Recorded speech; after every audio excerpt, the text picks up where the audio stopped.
America के तमाम बड़े लोगों के, उसमें पूर्व राष्ट्रपति, मौजूदा राष्ट्रपति डोनाल्ड ट्रंप से लेकर बिल क्लिंटन और कई बड़े लोग शामिल हैं, बल्कि पूरी दुनिया के कई सारे लोगों के नाम वहां शामिल बताए जा रहे हैं। दुनिया भर में हड़कंप मचा हुआ है। क्या है ये पूरा मामला, इस पर हम लोग बात करेंगे, लेकिन एक बड़ी खबर भारत से भी है और उसमें एक बड़े घोटाले का पर्दाफाश किया है सीएजी ने, यानी controller and accountant general of India ने।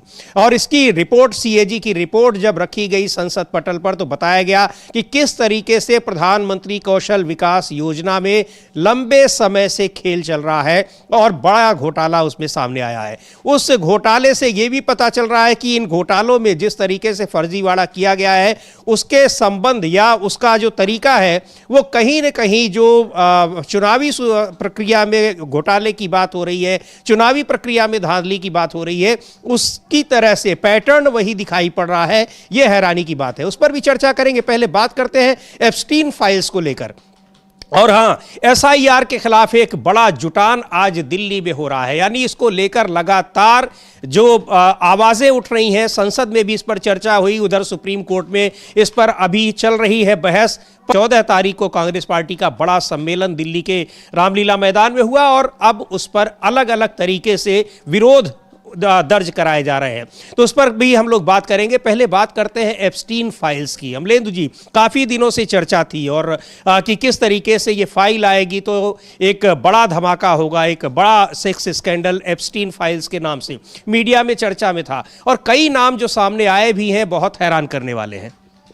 बिल्कुल समीर जी, ये नाम काफ़ी ज़्यादा हैरान करने वाले हैं और इसमें अमेरिका के राष्ट्रपति डोनाल्ड ट्रंप से लेकर और पूर्व राष्ट्रपति बिल क्लिंटन तक और दुनिया के सबसे बड़े दानदाता बने हुए बिल गेट्स तक के जो हैं वो नाम आ रहे हैं कि उनके भी चित्र जो हैं वो जारी किए गए हैं। 70 चित्र जो हैं अभी तक जारी किए गए हैं और जिनके साथ ये सब हैं, उस पर वो एप्स्टीन जो है उसने खुद जेल में रहते हुए 2019 में अपनी जान ले ली थी और उसके बाद ये काफ़ी मामला सुर्खी में रहा था। और एक पत्रकार ने, जब महिला पत्रकार ने ट्रंप से इस पर सवाल पूछ लिया था तो उन्होंने उसको सुअर तक कह दिया था।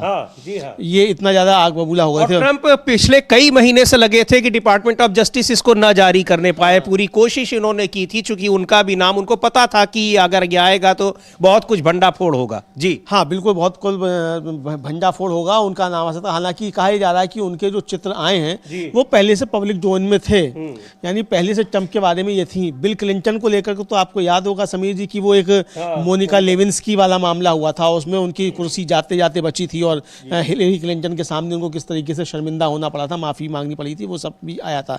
तो बिल क्लिंटन के तो आए ही थे, इनके भी आए हैं, ट्रंप के भी चित्र आए हैं। लेकिन ये कहा जा रहा है ट्रंप के बारे में तो ये इनके चित्र काफी पुराने, लेकिन जो नाम चौंकाने वाले हैं वो बिल गेट्स का इसमें नाम बहुत ज्यादा चौंकाने वाला है कि बिल गेट्स का भी इसमें नाम आया है समीर जी। तो ये एक वहाँ अमेरिका में इस समय कहा जाए कि बहुत ज्यादा उथल पुथल जो है वो मची हुई है। जी बिल्कुल। इसके अलावा नोम चोम्स्की जैसे तमाम विद्वानों के भी नाम हैं, बहुत सारे लोगों के नाम हैं और ये बहुत नाम जो है हैरान करने वाले हैं। लेकिन अमलेदु जी, जो कहा जा रहा है कि कुछ फाइलें अभी इसकी आनी बाकी हैं, कुछ डॉक्यूमेंट्स आने बाकी हैं और ये भी कयास लग रहे हैं कि उसमें भारत से जुड़े लोगों के भी, भारत के लोगों के भी कई नाम हो सकते हैं। हालांकि इसको लेकर वहां अमेरिका में भारतीय मूल के ही एक सांसद ने काफी ज्यादा मुखरता से इस मुद्दे को उठाया है और भारत से जुड़े लोगों के भी क्या नाम सामने आ सकते हैं, इसको लेकर भारत में भी काफी गहमा गहमी है। पिछले कई दिनों से मीडिया में यह मुद्दा छाया हुआ है कि आखिर वो नाम कौन से हो सकते हैं जो यहां पर राजनीतिक रूप से राजनीतिक भूचाल ला सकते हैं अगर वो सामने आ गए तो। या इसको लेकर अभी बना हुआ है कि क्या जो बची हुई है, बचे हुए दस्तावेज हैं जिनको आगे जारी किया जाएगा, क्या उनमें किसी भारतीय का भी नाम शामिल हो सकता है? हाँ बिल्कुल समीर जी, कहा यह जा रहा है कि इसमें किसी भारतीय का भी नाम है और कई भारतीयों के नाम बताए जा रहे हैं और जो भारत में कई सर्वोच्च पदों पर हैं, मतलब प्रतिष्ठित लोग समझे जाते हैं, उनके नाम इसमें शामिल हैं, उनकी भी तस्वीरें हैं और काफ़ी कुछ है। अभी जो है केवल 2.5 GB डाटा जो है वो खुला है और अभी उसकी पड़ताल हो रही है। न्यूयॉर्क टाइम्स जो उसने बहुत से लंबी चौड़ी रिपोर्ट इस पर प्रकाशित की है, जो नाम सामने आते आ रहे हैं उसके रिपोर्ट में, तो ये चीज़ें आती रहेंगी। लेकिन इसमें भारत से भी जुड़े कुछ नाम हैं, वो बाद में शायद उसमें आएगा। इस तरह की चर्चा की जा रही है, चूंकि अभी काफ़ी कुछ रोक लिया गया है। जो वहाँ का डिपार्टमेंट है, लॉ डिपार्टमेंट, उसका कहना ये है कि भाई अभी हमने इसको कुछ लोगों की प्राइवेसी का मामला है तो इसलिए उसको रुका हुआ है। ये प्राइवेसी किसकी है? जब ट्रंप और बिल क्लिंटन की प्राइवेसी सामने आ सकती है, फिर प्राइवेसी बची किसकी आगे? अब इसमें माइकल जैक्सन का भी नाम आ रहा है, इसमें अभिनेता क्रिस टगर का नाम भी आ रहा है, ब्रिटेन के प्रिंस एंड्रयू जैसी चर्चित हस्तियां हैं उनके नाम भी आ रहे हैं। तो ये कई बड़े, मतलब दुनिया भर के कई इस तरीके के नाम आ रहे हैं। भारत के नामों के बारे में कहा जा रहा है कि भारत से जो नाम आ रहे हैं उनकी दूसरी जो लिस्ट खुलेगी उसमें होगा, या हो सकता है इसी में अभी चूंकि डाटा भी खुलना शुरू हुआ है, 2.5 GB की डाटा है, पूरी तरह से खुला नहीं है, तो हो सकता है इसमें भी कुछ नाम आए हों। ये अभी संभावनाएं व्यक्त की जा रही हैं। जी बिल्कुल। और आपको बता दें कि जेफरी एप्स्टीन, जो उसको नाबालिग लड़कियों के साथ यौन शोषण के आरोप में उसको सजा हुई थी और सजा के बाद 2019 में जेल में ही उनकी मौत हो गई, उसको लेकर भी काफी वो चर्चित मुद्दा था। लेकिन एप्स्टीन के संबंध जो थे वो तमाम दुनिया भर की बड़ी हस्तियों से थे और ये भी बताया जा रहा था कि इनके तमाम संबंध भी हैं और जिस आरोप में एप्स्टीन को सजा हुई है वो आरोप उन पर भी लागू होते हैं, उन तमाम बड़ी हस्तियों से। और अब जब ये फाइलें खुल रही हैं तो ये पता भी चल रहा है कि किस तरीके से एप्स्टीन को संरक्षण मिलता रहा और कैसे लोगों के साथ उनके संबंध थे। और इन लोगों की भी तस्वीरें जो जारी हो रही हैं तो ये पता लग रहा है कि ये उनका भी अपना निजी जीवन किस तरीके का था। अब आगे भी अभी बहुत सारे खुलासे होने बाकी हैं, लेकिन दुनिया भर में एक तरीके से भूचाल ला दिया है कि अलग अलग क्षेत्रों से जुड़े हुए लोग कैसे एक यौन अपराधी के साथ उसके साथ उसका न केवल साथ दे रहे थे बल्कि उसके अपराधों में भी एक तरीके से शामिल थे। हाँ बिल्कुल, उसके अपराध में शामिल थे, बल्कि उसको संरक्षण दे रहे थे समीर जी, उसको संरक्षण दे रहे थे और इसके साथ साथ जो है वो उसकी सेवाएं भी ले रहे थे। तो यानी समीर जी ये दुनिया कितनी मतलब निकृष्ट है ये भी समझाया सकता है कि जिस तरीके के खुलासे जो हुए हैं और जिस तरीके की चीज़ें सब सामने आई हैं। अभी तक तो समीर जी कहा जाता था वो थाईलैंड कोई जा रहा है तो कोई पटाया जा रहा है, तो वो इस स्तर की बातें होती थी। लेकिन अब तो यहाँ राष्ट्रपति, पूर्व राष्ट्रपति और मंत्री और तमाम अभिनेता और नोम चॉम्स्की जैसे विद्वान, ये सारे नाम भी शामिल हैं। मतलब कितने लिजे और घिनौने लोग मतलब दुनिया में हैं, ये सब चीज़ें सामने आ रही है। यानी आप अगर प्रसिद्धि के शिखर पर पहुंच जाते हैं तो आपके अंदर का शैतान मर गया है, ये नहीं कहा जा सकता समझिए। ये चीज़ें सामने निकल कर आ रही हैं। बिल्कुल, इसीलिए इसको बताया जा रहा है कि बहुत बड़ा ये सेक्स स्कैंडल है, इसका खुलासा हुआ है और अभी हो रहा है। बहुत सारे दस्तावेज अभी आने बाकी हैं और भी कितने नाम हो सकते हैं, चौंकाने वाले नाम। हालांकि जो नाम है ये भी कोई कम चौंकाने वाले नहीं है। तो एप्स्टीन फाइल्स की चर्चा पिछले काफी दिनों से हो रही थी, भारत में भी इसको लेकर काफी एक गहमा गहमी है। लोग ये जानने की कोशिश में लगे हुए हैं कि यहां पर किन लोगों के नाम उसमें शामिल हो सकते हैं। पर दुनिया भर में जो नाम सामने आए हैं वो बहुत चौंकाने वाले हैं और किस तरीके से एक नाबालिग लड़कियों के साथ यौन शोषण का जो अपराधी है जिसको सजा हो चुकी थी उसके साथ इन लोगों के संबंध थे, उसके अपराध में ये लोग शामिल थे और इन जैसे लोगों का उसको बाकायदा संरक्षण मिल रहा था। तो ये बहुत बड़े एक नेटवर्क का भी खुलासा होगा। अब इसके जरिए किस तरह के उसके और भी नेटवर्क थे और किन लोगों ने उसका किस तरीके से फायदा लिया, बहुत सारी चीजें हैं। क्योंकि इस तरह के मामलों में अक्सर राजनीतिक हेरफेर भी होते हैं, दुनिया भर में, देश के भीतर भी होते हैं और दुनिया भर में। तो ये क्या कुछ हुआ, क्योंकि ये अगर ये खुलासा होता है अलग अलग देशों के लोगों से, एप्स्टीन के संबंध इस तरीके के थे, तो फिर निश्चित तौर पर संबंधों का फायदा है और नुकसान भी हुआ होगा और निश्चित तौर पर उसके राजनीतिक तार भी जुड़े हुए होंगे। अमलेंदु जी बिल्कुल समीर जी, इसके राजनीतिक तार भी जुड़े होंगे। क्या जुड़े हुए हैं राजनीतिक तार और क्या इस तरीके की चीज़ों का राजनीति में भी इस्तेमाल किया गया है समीर जी, इसको भी लेकर जो चर्चाएं चल रही हैं। हालांकि जो डोनाल्ड ट्रंप हैं वो अपना जब चुनावी अभियान कर रहे थे तो उस समय उन्होंने इन एप्स्टीन फाइल्स को पूरी तरह से सार्वजनिक करने का ऐलान किया था, लेकिन राष्ट्रपति बनने के बाद उन्होंने इनको सार्वजनिक करने से इनकार कर दिया था, हिचकिचाहट दिखाई थी और इसे डेमोक्रेटिक धोखा करार दिया था और रिपब्लिकन सांसदों से भी उन्होंने कहा था कि इसका विरोध किया जाए। ट्रंप पर इस मामलों से जुड़ी फाइलों को जानबूझकर दबाने के आरोप भी लगे और कई महीनों की राजनीतिक खींचतान और दबाव के बाद जो था वो ट्रंप ने 19 नवंबर को एप्स्टीन फाइल्स ट्रांसपेरेंसी एक्ट पर हस्ताक्षर किए और जिसे वहां की अमेरिकी संसद जो है, जिसे कांग्रेस कहा जाता है, उसने भारी बहुमत से मंजूरी दे दी थी। इसके बाद जो है शुक्रवार को 3 लाख पेज जो है वो सार्वजनिक किए गए, जिनमें कई तस्वीरें भी शामिल हैं, लगभग 70 तस्वीरें शामिल है इसमें। और इन जो तस्वीरें जारी की गई हैं उसमें जैसे हम लोगों ने पहले भी बताया कि बिल क्लिंटन है, बिल क्लिंटन और एपस्टीन के करीबी सहयोगी सह आरोपी जो हैं घिसलेन मैक्सवेल के साथ स्विमिंग पूल में और कई अन्य महिलाओं के साथ नजर आ रहे हैं। इस तरीके के चित्र भी जो है वो क्लिंटन के दिखाई पड़े हैं। हालांकि क्लिंटन जो पहले कह चुके हैं कि एपस्टीन के साथ अपने मेलजोल पर उन्हें अफसोस है, लेकिन उसकी कोई आपराधिक गतिविधि में शामिल थे इसकी उन्होंने इनकार किया था। बिल क्लिंटन की प्रवक्ता है, उन्होंने आरोप लगाया कि ट्रंप प्रशासन जो है वो खुद को बचाने में लगा हुआ है। उनका कहना है कि एपस्टीन पूर्व राष्ट्रपति ने एपस्टीन के अपराधों की जानकारी सामने आने से पहले ही उसके साथ संबंध खत्म कर लिए थे, यानी उसके जब अपराध सामने आए कि वो क्या क्या धंधे करता है तो उससे पहले ही उससे संबंध अपने खत्म कर लिए थे।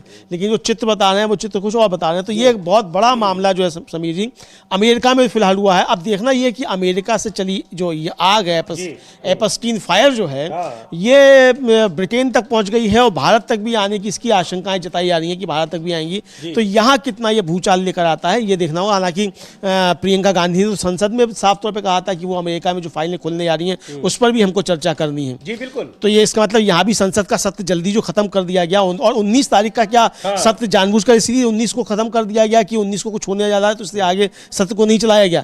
तो ये भी हो सकता है। तो इसको लेकर बहुत सारी आशंकाएं जताई जा रही है। बिल्कुल आशंकाएं जताई जा रही है। लेकिन अब ये भी सवाल अब निश्चित तौर पर ये अमेरिका में भी ये बड़ा सवाल बन गया है कि क्या नकार तो रहे हैं डोनाल्ड ट्रंप अपने संबंधों को, और लोगों की भी प्रतिक्रियाएं आएंगी तो बताएंगे, लेकिन क्या इनकी जांच वहां पर होगी? क्योंकि वहां भी लगातार इसको लेकर सवाल उठ रहे हैं कि पहले तो दबाने की कोशिश की गई और उसके बाद अब इसको आगे किसी तरीके से इसमें हेर फेर करने की या उससे पल्ला झाड़ने की भी कोशिशें हो रही हैं। अमेरिका में भी इसको लेकर राजनीतिक भूचाल इस समय बना हुआ है, क्योंकि वहां भले ही ट्रंप ने अपने संबंधों को स्वीकार किया था या फिर बहुत सारी तस्वीरें पहले से ही पब्लिक डोमेन में थी, लोगों को पता था, लेकिन क्या उसके जो आपराधिक कृत्य थे एप्स्टीन के उसमें भी इनकी संलिप्तता थी या नहीं, ये जांच होगी या नहीं, बड़ा सवाल है। और दूसरी बात यह है कि अभी उन फाइलों में और किन लोगों के नाम शामिल हैं, क्या भारत से जुड़े लोगों के भी नाम शामिल हैं, ये भी बहुत बड़ा सवाल और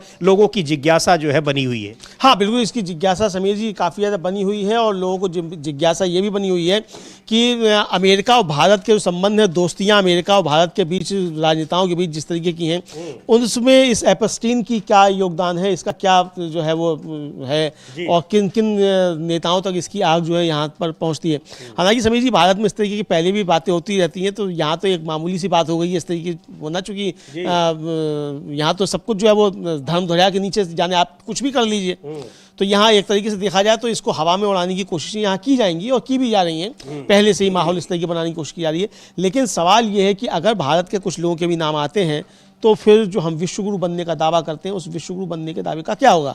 क्या हम ट्रंप जैसे एक घटिया आदमी के सामने जो है वो एक तरह से कहा जाए बेनकाब हो जाएंगे? ये भी समीर जी चर्चाएं यहाँ देश में चलने लगी हैं। जी बिल्कुल, ये चर्चाएं चल रही हैं और अभी आशंकाएं बनी हुई हैं कि भारत के लोगों के भी नाम इस एप्स्टीन फाइल्स में हैं या नहीं है और क्या वो सार्वजनिक होंगे, क्योंकि अभी बहुत उसका एक हिस्सा सामने आया है और पब्लिक डोमेन में आया है, अभी उसमें और भी फाइलें बाकी हैं। लेकिन जिस तरीके से राजनीतिक धमाका किया है इस फाइल ने, उसको लेकर पूरी दुनिया में इस समय चर्चा हो रही है। बहुत सारे लोग बेनकाब हो गए हैं कि अपना निजी जीवन इन लोगों का किस तरीके का है। एक अपराधी, यौन अपराधी को संरक्षण देते रहे हैं या उसके साथ इनकी मित्रता रही है, तो फिर क्यों रही है? और इस तरीके की करीबी मित्रता रही है कि उनके वहां पर जिस तरह की उनकी तस्वीरें आ रही हैं, बहुत ही अश्लील किस्म की तस्वीरें हैं, वो तस्वीरें उनकी आ रही हैं और वहाँ उसको उस यौन अपराधी के साथ में भी तस्वीरें आ रही हैं और ये बताया जा रहा है कि इनके इस कदर रिश्ते थे, बेहतर रिश्ते थे कि वहाँ पर उनका ये कृत्य वहाँ पर होते थे।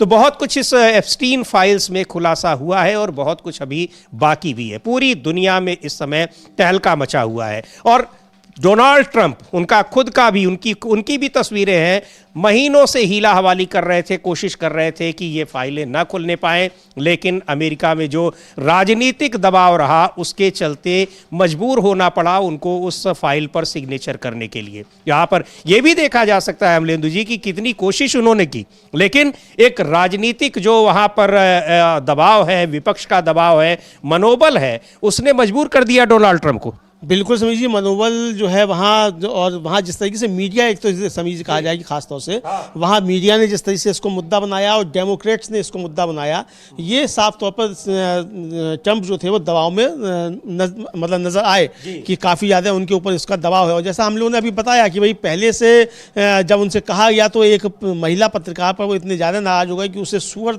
जो था, सुअर तक वो कह बैठे ट्रंप। और उसके बाद फिर मतलब उस पर जब काफ़ी विवाद हुआ कि ट्रंप ने कह दिया, तभी फिर ट्रंप ने हस्ताक्षर इस पे फाइल पे कर दिए। लेकिन अभी भी जो फाइल्स आई हैं समीर जी, इनको संपादित किया गया है। और ये कहा है, वहाँ के लॉ डिपार्टमेंट ने कहा है कि भाई चूंकि गोपनीयता का मामला है बहुत से लोगों के, तो इसलिए हमने इसको संपादित किया। ये संपादन में ही सारा खेल जो है वो छुपा हुआ है। आरोप ये लग रहे हैं कि ये संपादन के जरिए बड़ा खेल करने की कोशिशें की गई हैं और इसमें कुछ लोगों को बचाने की प्रयास किया गया है समीर जी। ये साफ तौर पर कहा गया जी। बिल्कुल, अभी भी वहां डिपार्टमेंट ऑफ जस्टिस ने इन फाइलों को जारी किया है, कुछ बची हुई है, लेकिन ये कहा जा रहा है कि उनका एक एडिटेड वर्जन जारी किया गया है, यानी अभी भी वो पूरी तरीके से चीजें सामने नहीं आई हैं। तो बहुत अभी काफी कुछ इसमें आना बाकी है और बहुत सारे लोगों के नाम आने बाकी हैं। भारत से जुड़े लोगों के नाम होने की भी आशंकाएं जताई जा रही हैं।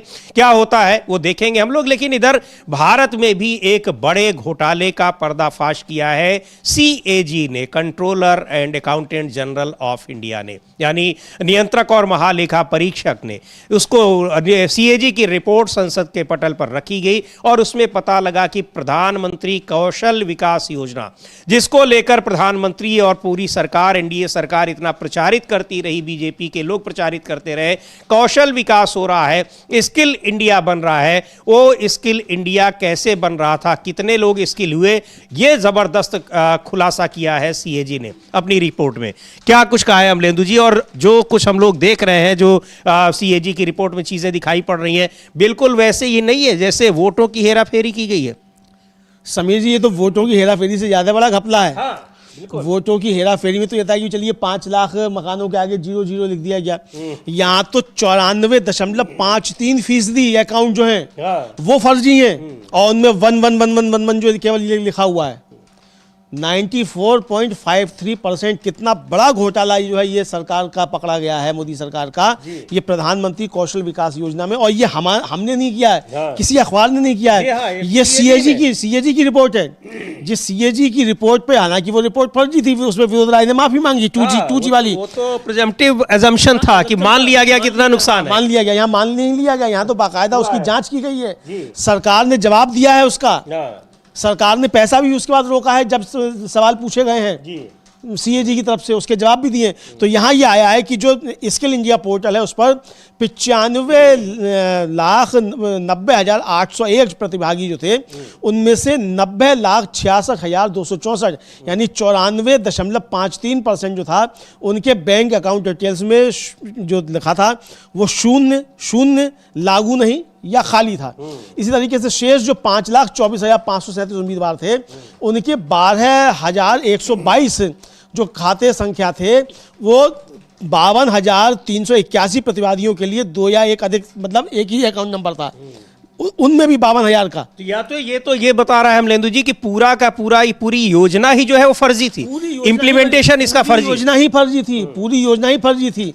यानी 94% पे तो 1111 और उसके बाद भी जो बचे हैं उसमें से भी जो है आधे लगभग जो है वो देखा जाए तो उनमें भी डबल अकाउंट या फिर गड़बड़ झाला, ये यहाँ तक है।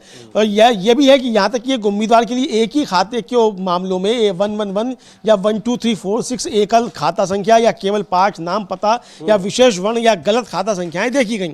सीएजी ने इसका जो निष्कर्ष निकाला कि जो PMKVY 20 और 3.0 है, इसमें डेटा में खाता संख्या फील्ड विश्लेषण इस योजना के प्रतिभागियों के पहचान के बारे में पर्याप्त आश्वासन प्रदान नहीं करता। यानी फर्जी नाम भर दिए गए, फर्जी अकाउंट नंबर भर दिए गए और पैसा निकाल लिया गया। ये साफ निकल कर आया है। ये फिर ये सीएजी ने जो कहना, उसका ये कहना है कि मंत्रालय ने मई 2023 में बताया कि शुरुआत में खाता विवरण SIP पर एक अनिवार्य फील्ड था, लेकिन जमीनी स्तर पर कार्यान्वयन में समस्याओं के कारण से बाद में गैर अनिवार्य कर दिया गया। यानी ये घपला कब शुरू हुआ ये भी समझ में आ रहा है कि कब उसको गैर अनिवार्य कर दिया गया।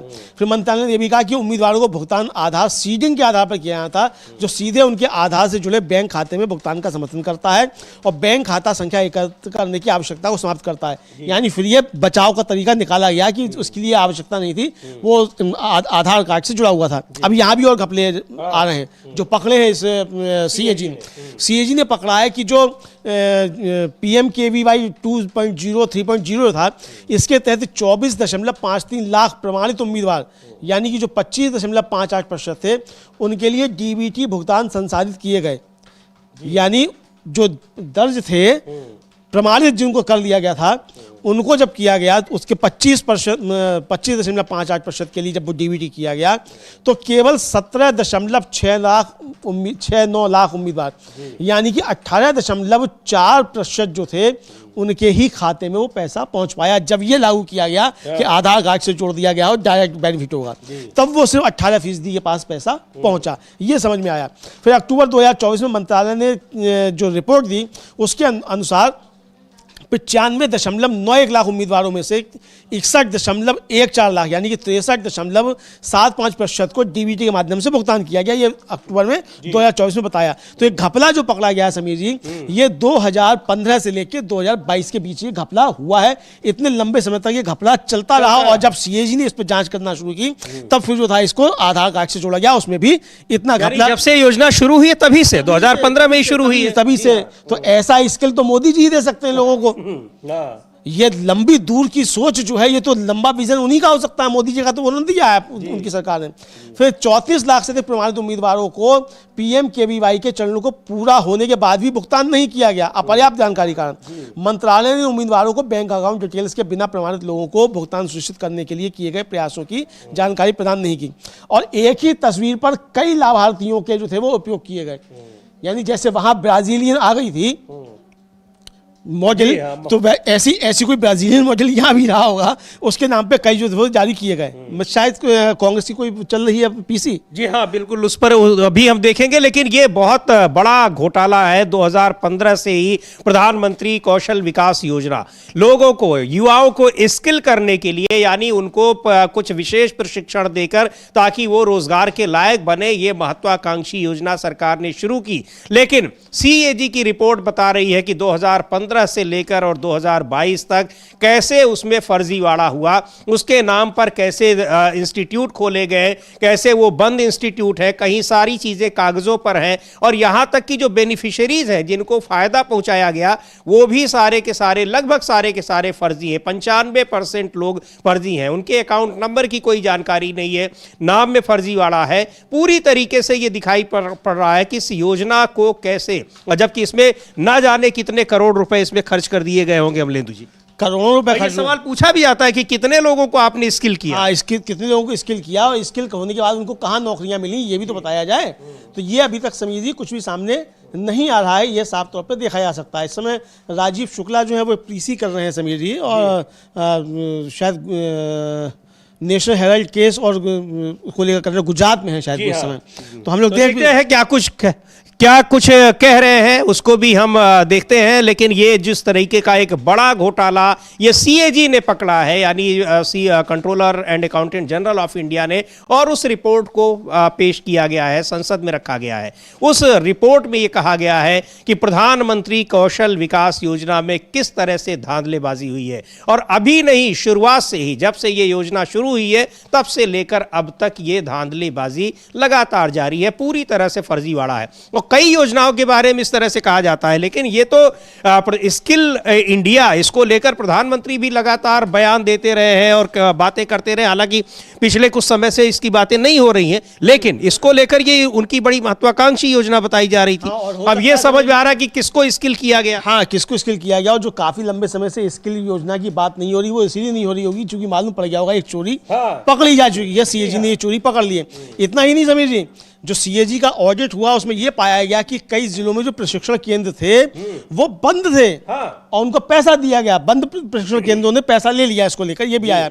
और बिहार में 3 बंद केंद्रों में से बांका जिले में स्थित एक के SIP डेटा ने संकेत दिया कि उसके 2 बैचों के लिए प्रशिक्षण भौतिक निरीक्षण की तारीख पर निर्धारित किया गया था और अयोग्य नियोक्ताओं द्वारा कौशल प्रमाण दिया गया। यानी जो अयोग्य नियोक्ता है, जिसे खुद ही नहीं मालूम कि उसे क्या काम करना है, वो प्रशिक्षण दे रहा था। ये भी हुआ। यानी कि मैं जो हूँ वेल्डिंग नहीं जानता हूँ, लेकिन मैं प्रशिक्षण दे रहा था वेल्डिंग का। मैं आरी चलाना नहीं जानता हूँ, लेकिन मैं कारपेंटरी का प्रशिक्षण दे रहा था। ये जो है इस तरीके से आया इसको लेकर। और फिर इसके बाद जो है अब ईमेल के जरिए जो है ये सीएजी ने इसको पकड़ना चाहा, तो उसने जो लाभार्थी सर्वेक्षण किया और 36.5 मतलब 1581 ईमेल जो थे उसके पास, ये फेल पाए गए।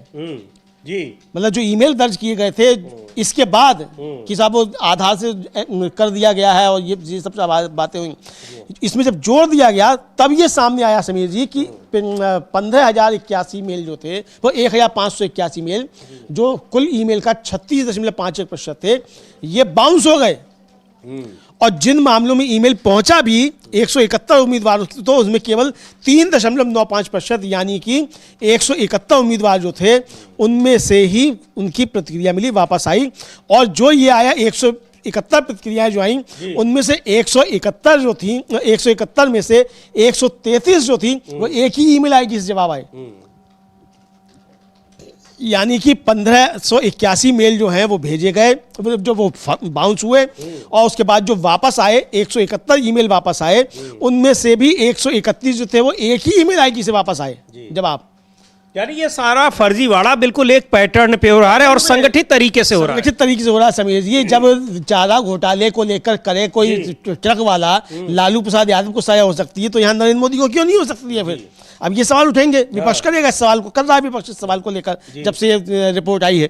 तो ये समीर जी सामने सवाल है कि एक बड़ी घपला जो है ये सब पकड़ा गया है। जी बिल्कुल, एक बड़ा घपला पकड़ा गया है। और इधर जो 20 साल से, यानी ये एक तरीके से अब असफल योजना है, क्योंकि इसके जरिए जिसको फायदा मिलना था वो तो सारे फर्जी लोग थे, और फायदा मिला किसको? कुछ लोगों को, जिन्होंने संगठित तरीके से ये फर्जीवाड़ा किया है, सीएजी की जो रिपोर्ट बता रही है। और जहां एक जो सफल योजना चल रही थी, हालांकि वहां भी बड़ी संख्या में मनरेगा मजदूरों की संख्या को घटाया गया है, लेकिन वो योजना सफलतापूर्वक काम कर रही थी, उसको उस योजना का नाम बदल दिया गया और इस योजना का पूरा प्रारूप जो है उसका फॉर्मेट ही बदल दिया गया है। उसकी जगह पर नई योजना लाई गई है। तो केवल महात्मा गांधी का नाम ही नहीं बदला गया, बल्कि उस योजना को भी बदल दिया गया, और वो थोप दिया गया किसके ऊपर? वो राज्यों के ऊपर। तो अब विपक्ष वही सवाल कर रहा है कि आप नई योजना लाइए तो ठीक है, आप किसी के नाम पर न, पहले से चल रही योजना और सफलतापूर्वक चल रही है, आप उसको कैसे क्यों बदल दे रहे हैं? और प्रधानमंत्री ने शुरुआत में कहा था कौशल विकास योजना उसके बाद आया है, उन्होंने मनरेगा के लिए क्या कुछ कहा था?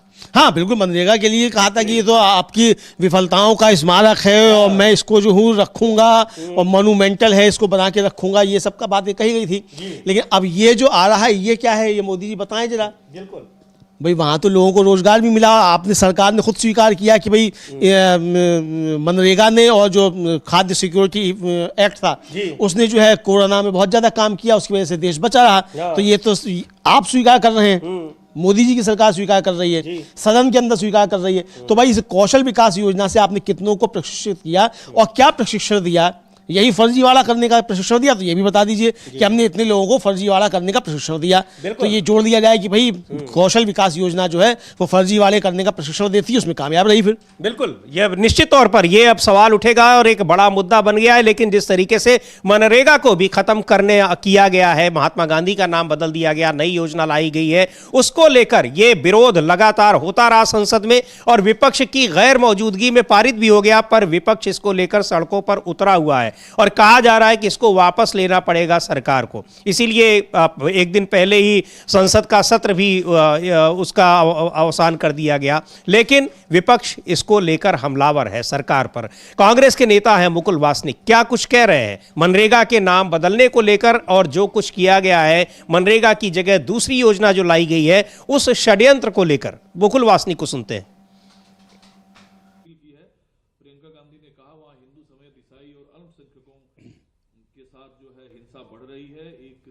चंद्र दास नाम के हिंदू की मॉब लिंचिंग में हत्या हुई, जिस पर सवाल उठाया गया। प्रियंका जी ने बहुत सही सवाल उठाया है, प्रश्न उठाया है। बांग्लादेश हमारा पड़ोसी देश है और उसको बनाने में भारत का सबसे नाम बदलकर सोच रहे हो इतिहास बदल जाएगा। याद रखो, जिस मिट्टी में मजदूर का पसीना गिरा है वहां गांधी लिखा है। तुम्हारा डर साफ है। एक आदमी जिसके पास न तख्त था न ताज, आज भी तुम्हारी नींद उड़ाता है। इसलिए कभी किताबों से हटाते हो, कभी योजनाओं से हटाते हो, कभी चुप्पी से मारते हो, कभी नाम बदलकर। पर सुन लो, गांधी न पोस्टर है न योजना का शीर्षक। गांधी वो सवाल है जो हर भूखे पेट से उठता है, और जब तक सवाल जिंदा है, तुम्हारी हर कोशिश के बावजूद गांधी जिंदा रहेगा। जब 2005 में ग्रामीण रोजगार पर विधेयक पास हुआ था, तो रोजगार गारंटी जिंदाबाद के नारे लगे थे, और आज क्या मायूसी सदन में छाई है, किस तरह का माहौल बना है। अगर इस पर थोड़ा भी गौर करो तो आप जिम्मेदारी से इस विधेयक को वापस लेंगे, आप इसे सिलेक्ट कमेटी के पास भेजेंगे। जल्दबाजी करने की जरूरत नहीं है। क्या सत्ता खोने का डर है कि 4 दिनों के भीतर इसे पास करना है? समय लीजिए, हो सकता है इसमें। तो इसको सवाल उठ रहे हैं, और ये भी कि किस तरीके से उसको पास किया अमलेंदु जी। और ये जो संविधान के विशेषज्ञ हैं या फिर राजनीतिक विश्लेषक हैं, वो बहुत चिंतित है इस मामले को लेकर कि कैसे संसद में विपक्ष की गैर मौजूदगी में बिल पास किए जा रहे हैं।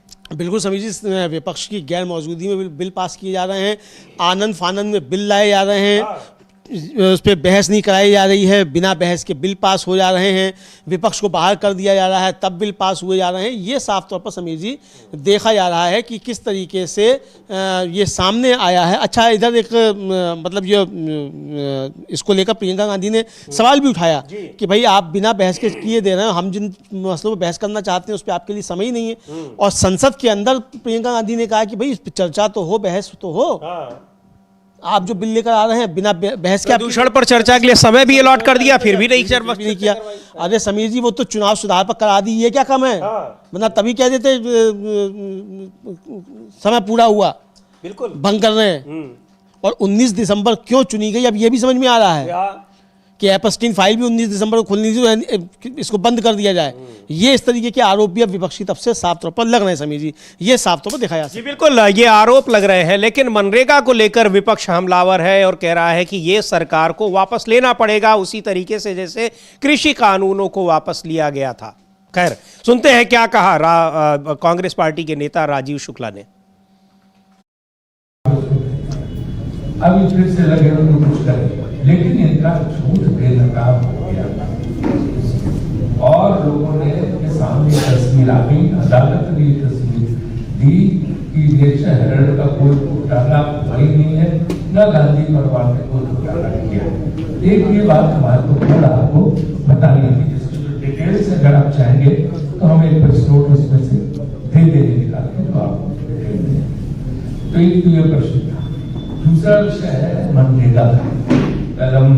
आपको लग रहा होगा कि हम थोड़ा सा उस तरह है कम सोए हुए, क्योंकि 1 बजे रात में संसद से लौटे, 1 बजे उन्होंने राज्यसभा में कर दी। ये है पहली धक्का होगी, शोरगुल के बीच बिल पास कराए, उनकी आदत है धींगा मुश्किल से बिल पास कराना, अचानक बिल ले आना। जो बिजनेस एडवाइजरी कमेटी है उसमें भी कभी डिस्कशन नहीं हुआ, किसी कमेटी स्टैंडिंग कमेटी में नहीं गया, किसी राज्य सरकार से चर्चा नहीं हुई, न जो है संसद की स्थायी समिति में कभी नहीं। अचानक 3 दिन पहले बिल लेके आए, लोकसभा में धींगा मस्ती से पास कराया और राज्यसभा में पास कराया। मनरेगा का जो बिल है तो उन्होंने गांधी जी का नाम ही हटा दिया। गांधी जी से पता नहीं क्या दुश्मनी कि गांधी जी की कोई इनको पसंद ही नहीं आते, तो गांधी जी का नाम हटा दिया उससे। और दूसरे ही है जिसमें ऐसे प्रावधान डाल दिए जो बेचारे गरीब मजबूर गांव के जिनको पैसा मिल जाता धीरे धीरे सब खत्म हो जाए। जो 1,11,000 करोड़ की सरकार देती थी वो अभी से उन्होंने 80,000 करोड़ कर दिया था, इसमें और काम हो जाएगा। राज्य सरकारों के सर पे डाल दिया। पहले 90% माने 100 रुपए में 90 रुपया केंद्र सरकार देती थी, 10 राज्यों को लगाना। अभी कहते हैं 40 रुपए राज्यों को देना पड़ेगा। तमाम राज्यों की हालत वैसे ही खराब है, वो क्या देंगे?